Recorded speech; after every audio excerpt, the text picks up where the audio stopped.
Hi friends, in the old generation Hyundai i10 or Android player fit ചെയ്യാൻ പോയാണ് നമുക്ക് വീഡിയോയിലേക്ക് കിടക്കാം.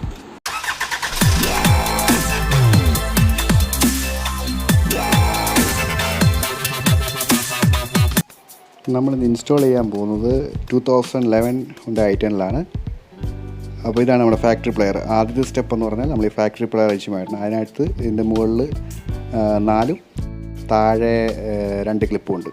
ടോട്ടൽ 6 ക്ലിപ്പുണ്ട്. ആ ക്ലിപ്പിലാണ് ഈ ഫ്രെയിം ഇരിക്കുന്നത്. ആ ഫ്രെയിം ആദ്യം നമ്മൾ അൺഇൻസ്റ്റാൾ ചെയ്യണം. അപ്പോൾ നമ്മളൊരു ട്രിം റിമൂവൽ ടൂൾ എടുത്തിട്ട് ഇത് പതുക്കെ പുറത്തേക്ക് എടുക്കുക. അപ്പോൾ നമ്മുടെ ഫ്രെയിം പുറത്തേക്ക് എടുത്തിട്ട് അതിനകത്ത് കുറച്ച് ക്ലിപ്സ് ഉണ്ട്, മെറ്റൽ ക്ലിപ്സ് ഉണ്ട്. അപ്പോൾ അതെല്ലാം നമ്മൾ റീറ്റെയിൻ ചെയ്യണം. പുതിയ ആൻഡ്രോയിഡ് പ്ലെയറിൻ്റെ ഫ്രെയിമിൽ ഇതെല്ലാം നമുക്ക് തിരിച്ച് ഫിറ്റ് ചെയ്യണം, ആ എയർ വെൻ്റ് ഉൾപ്പെടെ. സോ അത് കഴിഞ്ഞ് നമ്മുടെ ഹെഡ് യൂണിറ്റ് അഴിക്കാനായിട്ട് 4 സ്ക്രൂസ് ഉണ്ട്. 2 മേളിൽ 2 താഴെ. അപ്പോൾ നമ്മുടെ ഹെഡ് യൂണിറ്റ് സ്ക്രൂ എല്ലാം അഴിച്ചു കഴിഞ്ഞാൽ അതിൻ്റെ ബാക്കിൽ 2 വയറിംഗ് ഹാർനസ് ഉണ്ട്, അത് റിമൂവ് ചെയ്യണം. കൂടാതെ നമ്മുടെ ഹെഡ് യൂണിറ്റിൻ്റെ താഴെയായിട്ട് നമ്മുടെ ഹസാർഡ് ഇൻഡിക്കേറ്ററിൻ്റെ സ്വിച്ചിൻ്റെ വയറിംഗ് ഹാർനസും കൂടെ ഉണ്ട്. അതും കൂടെ റിമൂവ് ചെയ്താൽ നമ്മുടെ സെറ്റ് ഫ്രീ ആയി നമുക്ക് സെറ്റ് റിമൂവ് ചെയ്യാവുന്നതാണ്.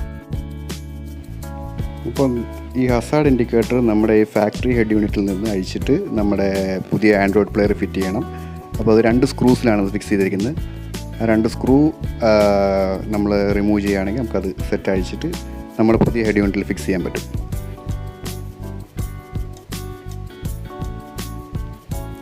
സോ നമ്മുടെ ഫാക്ടറി ഫ്രെയിം നമ്മൾ അഴിച്ചിട്ടുണ്ട്. അതിൽ എയർ വെൻ്റ് കാണാം. നമുക്ക് 3 സ്ക്രൂസിലായിട്ട് മുകളിൽ 2 താഴെ 1 അങ്ങനെയുള്ള 3 സ്ക്രൂയിലാണ് ഒരു എയർ വെൻ്റ് ഇരിക്കുന്നത്. അപ്പോൾ അത് അഴിച്ചിട്ട് നമ്മൾ ഈ ഹെഡ് യൂണിറ്റിലേക്ക് ഫിക്സ് ചെയ്യുക. നെക്സ്റ്റ് സ്റ്റെപ്പ് എന്ന് പറഞ്ഞാൽ നമ്മുടെ ആൻഡ്രോയിഡ് പ്ലെയറിൻ്റെ കൂടെ വന്ന വയറിങ്ങുകളെല്ലാം തന്നെ ഇതിൽ ഫിക്സ് ചെയ്യുക. ഫാക്ടറി ഹെഡ് യൂണിറ്റിൽ ഫിക്സ് ചെയ്തിരിക്കുന്ന ഹസാർഡ് ഇൻഡിക്കേറ്ററിൻ്റെ സ്വിച്ച് നമ്മൾ പുതിയ പ്ലെയറിലേക്ക് മാറ്റിയിട്ടുണ്ട്. 2 സ്ക്രൂയിലാണ് അത് ഫിക്സ് ചെയ്യുന്നത്. അതിനുശേഷം നമ്മൾ സ്വിച്ച് ഒന്നുകൂടെ ചെക്ക് ചെയ്ത് നോക്കുക, പ്രസ് ആവുന്നുണ്ടോ എല്ലാം നോക്കിയതിന് ശേഷം ഞാൻ നമ്മുടെ USB പിന്നെ GPS-ൻ്റെ മോഡ്യൂളും തൽക്കാലം ഗ്ലൗ ബോക്സിലേക്കാണ് റൂട്ട് ചെയ്യുന്നത്. നിങ്ങൾക്ക് ഇഷ്ടമുള്ളടത്ത് വെക്കാം. GPS USB പോർട്ട് നമുക്ക് ഇഷ്ടമുള്ള കൺവീനിയൻ്റ് ആയിട്ടുള്ള സ്പോട്ടിലേക്ക് നമുക്ക് റൂട്ട് ചെയ്യാവുന്നതാണ്. അത്യാവശ്യം നീളമുള്ള വയറാണ്.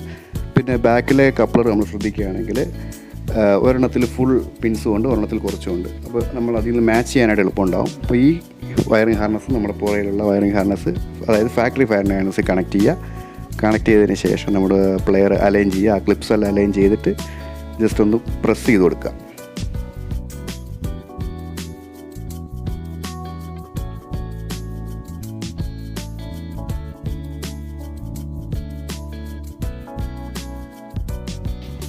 അപ്പോൾ എല്ലാ സൈഡും നല്ല സ്നഗ് ഫിറ്റ് ആയിട്ടുണ്ട്. നമുക്കിനി കീ ഓൺ ചെയ്ത് നോക്കാം.